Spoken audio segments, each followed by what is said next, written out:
E o terceiro episódio de The Last of Us já está disponível e... Uou! Olá, sociedade de consumo pop! Estamos de volta, esse é o Mais Uma Coisa no canal Quatro Coisas. Sou o Pablo Peixoto, o youtuber que mais trabalha no Brasil. Vamos falar de The Last of Us, o terceiro episódio, porque quando você acha que não dá pra ficar mais legal, quando dá pra fazer mais justiça e evoluir o conteúdo do jogo para uma série dramática, os caras me vêm com esse terceiro episódio. E eles abusam, porque eles alteram completamente a história original, recriam a história usando os mesmos elementos e conseguem um resultado superior, na minha opinião, pelo menos, ao original. A história do Bill e do Frank ficou muito mais profunda, muito mais significativa e do ponto de vista narrativo ficou muito poderoso, considerando todo o cenário e tudo que está acontecendo na história até aqui. Pela primeira vez, um episódio de Last of Us não começa com flashback, mas mal sabemos nós que a história teria 45 minutos de flashback. Quase o episódio inteiro é sobre a história desses dois caras vivendo no mundo pós-apocalíptico. Mas antes nós temos um pouquinho da evolução da história dos protagonistas, do Joe e da Ellie. E eles conversam bastante sobre o que aconteceu. E vários elementos ali naquela conversa, naquele relacionamento dos dois, entregam direcionamentos. Tem coisas importantíssimas para o desenvolvimento do Joe, como por exemplo, a cicatriz na testa, que ela pergunta que foi de um tiro que alguém errou. Provavelmente foi quando ele foi alvejado na noite que a filha dele morreu. Então, toda vez que ele olha no espelho, ele lembra daquela noite. Isso é muito poderoso. Como ele explica o dia que a doença apareceu, que pode ter sido alguma infestação de fungos em farinha ou em açúcar, e no dia seguinte estava todo mundo infectado, e segunda-feira já era Merdolândia total. Outra coisa, os elementos do mundo pós-apocalíptico, as coisas que eles encontram, os lugares que eles passam. A cena do avião é muito impactante, é muito importante. A Ellie falando, não sei o que é voar. Como ele poupa ela de ver os esqueletos na vala das pessoas que foram assassinadas porque não tinha espaço nas zonas de quarentena e para não ficarem soltos aí, podendo virar possíveis infectados, matavam-se todos, inclusive bebês. É um negócio muito poderoso. É um negócio muito poderoso e muito forte. Todos os diálogos dessa série. Até alguns elementos pequenos que não estão no game, como a necessidade de um tampax ou de um papel higiênico, é colocado ali na série, que dá pra gente uma noção muito mais profunda e muito mais real do que é aquele apocalipse. Outra coisa que me chama bastante atenção são esses elementos humanos e como a humanidade se comporta diante desse cenário caótico. Como cada pessoa tem uma saída para sobreviver àquela situação. Temos que falar também da citação da máquina do Mortal Kombat e do jeito que a Ellie fala do Fatality. Essa cena tem no game, é parecida, mas é um jogo genérico. Aqui, como Warner Bros. Discovery possui os direitos do Mortal Kombat e é dona da HBO, ficou mais fácil colocar o Mortal Kombat na história, mas não é isso que é legal. E aí você vê um contraste entre a violência de fantasia do Mortal Kombat, a violência de mentirinha, e um mundo real extremamente violento, com monstros de verdade, comedores de carne humana, passeando pelas ruas. E isso é um contraste muito interessante que o jogo trouxe e que foi aproveitado através de Mortal Kombat muito bem na série. E aí a gente entra no flashback, a gente acha que vai com a mãe e o bebê, mas não, eles vão embora, a gente já sabe o destino deles e a gente fica na cidade. E no underground, no porão da mãe, vive esse cara que é o Bill, que é um teórico da conspiração, que é um cara paranoico, e que ele aproveita que a cidade está vazia para construir uma fortificação e a cidade vira a casa dele, vira a fortaleza dele. E um belo dia um cara cai numa armadilha, ele vai lá ver quem é e ele conhece o Frank. E depois de um diálogo, ele acaba cedendo para que o Frank coma na casa dele. E aquilo ali vai desenvolvendo um relacionamento. Tem o jantar e o Frank, para um cara que estava passando fome, de repente comer coelhos com um acompanhamento de um vinho Beaujolais, foi um negócio extremamente impactante. Ele é um cara culto, ele é um cara que gosta das coisas finas, ele pinta, ele toca piano, mal, mas toca. E ele, ao ver um piano raro, ele pede pra tocar, toca mal. E aí o Bill pede pra tocar no lugar dele. E o Bill toca lindamente. E os dois se apaixonam naquele momento. A relação do Bill e do Frank, ela é subentendida no game. Ela nunca fica muito clara. E a história é completamente diferente. No game, o Bill é um cara insuportável e o Frank não consegue viver com ele. E o Frank acaba se arriscando demais e se suicida depois de ser mordido.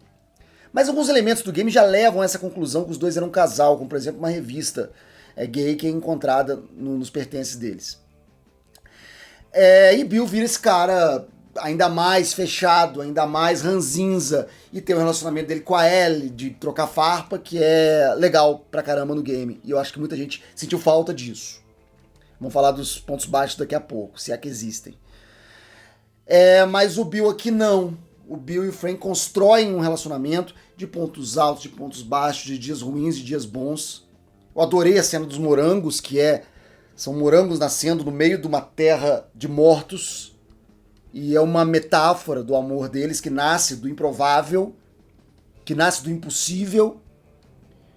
Do jeito que o Bill era um homossexual, mas ele estava evitando demonstrar essa homoafetividade pela própria homofobia, e o jeito que ele vai se libertando aos poucos é muito sensacional, é muito incrível, é muito bem escrito, e os atores são esplêndidos interpretando os dois personagens, né? Um romance no fim do mundo.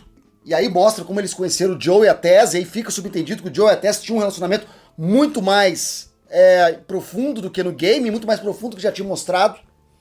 Eles tinham um relacionamento, embora não houvesse paixão, embora eles não demonstrassem amor, porque o Joe ainda não consegue se entregar a um relacionamento, não consegue se apegar, então fica um relacionamento meio duro.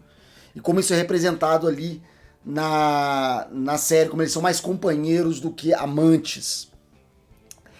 E explica por que o rádio toca música, é uma ideia do Frank, que é um cara culto, que ele faz esse código de música dos anos 60, 70 e 80 para dizer como é que tá o mundo, e é por isso que toca a música no fim do primeiro episódio. O ataque, né, o Joe fala, olha, vamos fazer umas trocas, eu consigo pra você arame de alumínio que vai fortificar essa cerca pro resto da vida de vocês, que ela já tá cedendo, e uma hora não vai ser o governo que vai chegar aqui, vão ser ladrões, e eles vão entrar, e acontece na série, tem um ataque, e as armadilhas do Bill por hora conseguem repelir o ataque. E no fim, tem a parte que eu acho que quem tava até então sem chorar já começa a chorar de vez. Que é quando o Frank, que tá com uma doença degenerativa, e ele toma remédios pra dor, não sei se é Vicodin ou qualquer outro remédio, e ele decide que aquele é o último dia dele na Terra, que vai ser o último dia dele. Ele conta isso pro Bill, que eles já tinham conversado sobre isso, e eles resolvem ter um último dia bom.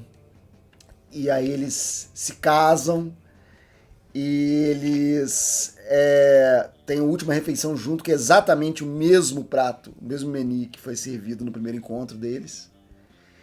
E na hora de tomar toda a medicação no vinho, que é uma overdose, né, que leva à morte, invariavelmente, o Frank descobre que o Bill também colocou no seu vinho. Naquele momento eu pensei, bom, o Frank vai morrer e o Bill vai virar esse cara ranzinza e vai encontrar o Joe no final do episódio e vai virar esse cara intragável, porque ele ficou sozinho no mundo. Mas não, fizeram certo. O Bill decide que pra ele já estava bom, que não havia sentido viver no mundo sem o amor da vida dele. Que ele, apesar de ter ficado feliz como todo mundo morre, ele diz isso naquela carta belíssima, ele ter ficado feliz que todo mundo morreu, que ele ficou sozinho no mundo. Essa mágoa, né, de quem não consegue preencher o espaço no seu coração, por todos os motivos possíveis, e ele encontra essa pessoa que vale a pena proteger, e proteger é a palavra, ele até cita, olha, pegue minhas armas que você pode proteger a Tess, só que a Tess não está mais ali. E uma das regras do Joe até é não falar da Tess, justamente para não dizer que mais um fracasso que ele teve com a pessoa que ele ousou se apegar. Então essa carta e essa situação que é apresentada na série, que você pode falar, foi um filler, não tem nada a ver com o andamento da história, não tem efeito na história, tem um efeito devastador no Joe. Tem um efeito incrível no desfecho da série. Agora eu vou soltar um spoiler do game. O Joe não quer se apegar a ninguém. O Joe sabe quando ele se apega a alguém, esse alguém morre. E isso destrói mais ele ainda. Aquela carta e o que aconteceu com o Bill e Frank tem um impacto profundo no Joe. Primeiro porque ele com certeza pensou, por que eu não fui junto com a minha filha? Por que eu não me matei naquele dia? Por que eu fiquei? Por que eu continuei? Será que minha vida vale a pena? Tem mais alguma coisa pra mim? Eu tenho um propósito ainda? Outra, ele percebe que proteger uma pessoa pode ser um propósito de vida, uma pessoa mais frágil. Isso vai ter um efeito no relacionamento dele com a ela. E finalmente, ele vai começar a romper essas barreiras e vai finalmente se apegar a alguém e que vai ser o motivo desse desfecho incrível que tem essa história. E que eu tô cada vez mais ansioso para ver como eles vão trabalhar a mesma história. Eu retiro tudo que eu disse sobre usar a mesma história. Eu falei aqui algumas vezes no canal, preferi que fossem histórias paralelas, eu preferi que fossem histórias contando outros lados do mundo de Last of Us do que ver a história de Joe e da Ellie de novo. Mas do jeito que está sendo contada a história e a recriação, porque não é uma série de ação, isso aí os showrunners já falaram, não é uma série de ação. É uma série de drama. É uma série que vai ter desenvolvimento de personagem muito mais forte, que vai ter diálogos, situações não de ação, de tiro, de explosão, de gore. Vão ter cenas mais humanas, como foi esse episódio. Que não é só dois caras que brigam o tempo todo, um se mata e o outro fica de mal com a vida. Não. É uma história de sobrevivência e de amor dentro da mais improvável das situações. O mais improvável cenário para um morango silvestre nascer. Eu achei brilhante esse episódio. Pontos ruins, muita gente está reclamando que as cenas da Elle com o Bill são engraçadas, são divertidas, eles ficam trocando provocação. É muito legal, é divertido no jogo, mas não teria espaço aqui. Não teria espaço depois dessa bomba de emoção que foi lançada nesse episódio. Talvez esse relacionamento da Elle com algum personagem ainda seja aproveitado no futuro. Que eles refaçam o relacionamento dela de ficar provocando com outro personagem no futuro, que vai aparecer aí. E alguns diálogos sejam preservados ali. Mas eu acho que, não pra história geral, não pro canon, como dizem, não dá pra falar em canon aqui. Para a história que está sendo contada e pro objetivo que essa série tem, essas mudanças foram incríveis. Foram sensacionais e só ajudam essa série a meter uma cancetada de M na próxima premiação. E é isso aí que eu queria conversar com vocês. Muito obrigado por assistir esse vídeo. Daqui a pouco eu tô de volta com mais assunto da cultura pop. Depois da vinheta vão aparecer opções do canal para você clicar e ficar mais um pouquinho comigo. Até mais, até breve, até já. Tchau.